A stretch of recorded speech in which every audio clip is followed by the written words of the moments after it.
Assalamualaikum warahmatullahi wabarakatuh. Selamat pagi, salam dan bahagia Bapak Ibu Guru Penggerak. Bergerak, tergerak, menggerakkan. Perkenalkan, saya Yayan Afiati, calon guru penggerak Angkatan 8 Kabupaten Batang, Provinsi Jawa Tengah. Dengan fasilitator saya, Ibu Desak Ketut Caturwangi MPD, dan pengajar praktik saya, Bapak Tegar Pambuditama SPD. Pada kesempatan kali ini, saya akan memaparkan koneksi antar materi, kesimpulan, dan refleksi pemikiran Ki Hajar Dewantara. Ini merupakan tugas di modul 1, tugas 1.1.A.8.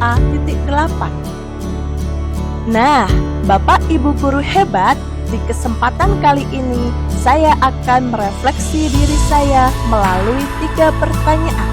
Yang pertama, apa yang saya percaya tentang murid dan pembelajaran di kelas sebelum saya mempelajari modul 1.1? Lalu yang kedua, apa yang berubah dari pemikiran atau perilaku saya setelah mempelajari modul 1.1? Dan yang ketiga, apa yang bisa segera saya terapkan lebih baik agar kelas saya mencerminkan pemikiran Ki Hajar Dewantara?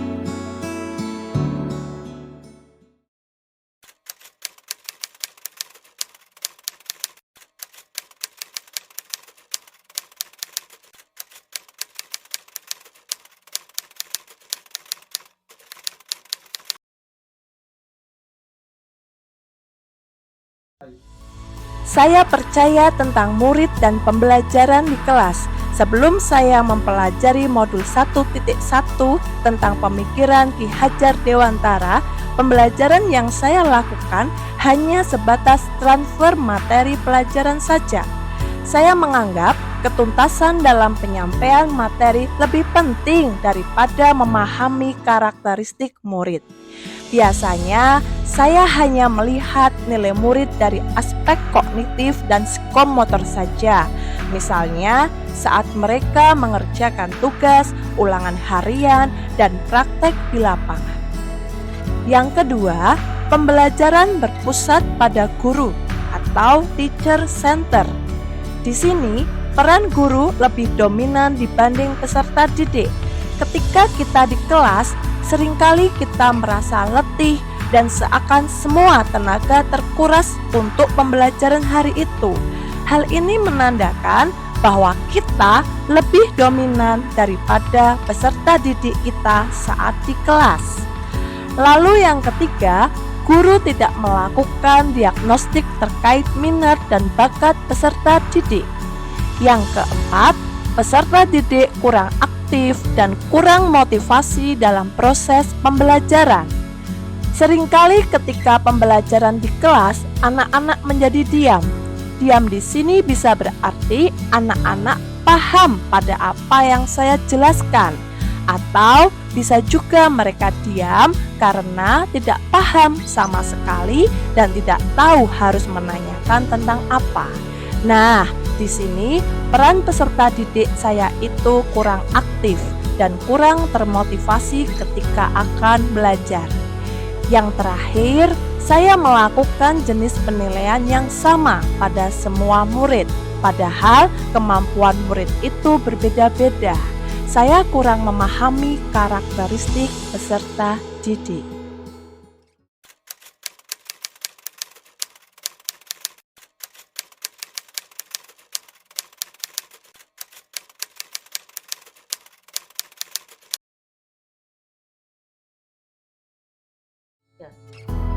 Namun setelah saya mempelajari modul 1.1 tentang pemikiran Ki Hajar Dewantara, saya menyadari bahwa apa yang saya pikirkan dan saya lakukan selama ini tidak tepat.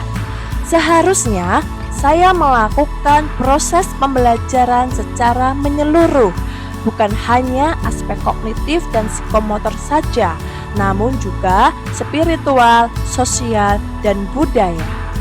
Yang kedua, pembelajaran yang kita lakukan berpusat pada murid. Biasanya, saya memberi mereka pertanyaan-pertanyaan yang menarik di awal pembelajaran sebagai stimulus. Dengan begitu, anak-anak akan menjadi tertarik untuk memulai pembelajaran hari ini. Yang tadinya mereka bosan, letih, dan lesu, kemudian timbul rasa penasaran di diri mereka hingga muncul pertanyaan. Oh, seperti itu ya, Bu. Kok bisa? Bagaimana caranya, Bu? Saya ingin sekali mencobanya, Bu.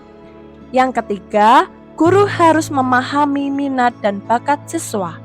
Guru harus mempelajari karakteristik murid, karena setiap anak dilahirkan unik dengan kelebihan dan kekurangannya masing-masing. Saya harus menghargai setiap karakter murid, berikan kesempatan untuk mereka tumbuh sesuai dengan kodratnya. Yang keempat, pembelajaran berpusat pada peserta didik dengan memberikan stimulus pertanyaan yang menarik untuk dijawab. Dan yang terakhir, mendidik anak sesuai dengan kodrat alam dan kodrat zaman. Sesuai dengan pemikiran Bapak Ki Hajar Dewantara bahwa kodratnya setiap anak itu adalah bermain. Ini kita terapkan bagaimana caranya kita membuat suasana kelas itu menjadi menyenangkan. Dengan cara kita membuat materi itu dengan selipan games atau permainan.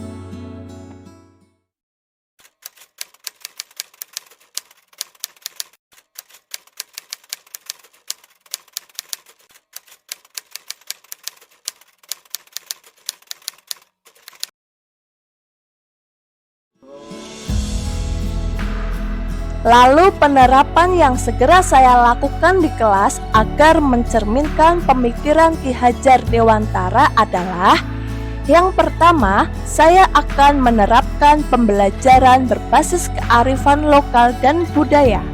Fokus pada pendidikan budi pekerti luhur melalui pembiasaan. Saya akan menumbuh kembangkan pendidikan karakter peserta didik dengan pembiasaan budaya positif di sekolah dan mengedepankan konteks sosio-kultural setempat untuk mentransformasikan pendidikan karakter peserta didik. Yang kedua, menerapkan metode pembelajaran yang menarik dan berpusat pada peserta didik, agar peserta didik dapat menggali seluruh potensi yang ada pada diri mereka, bernalar kritis, mandiri, dan kreatif.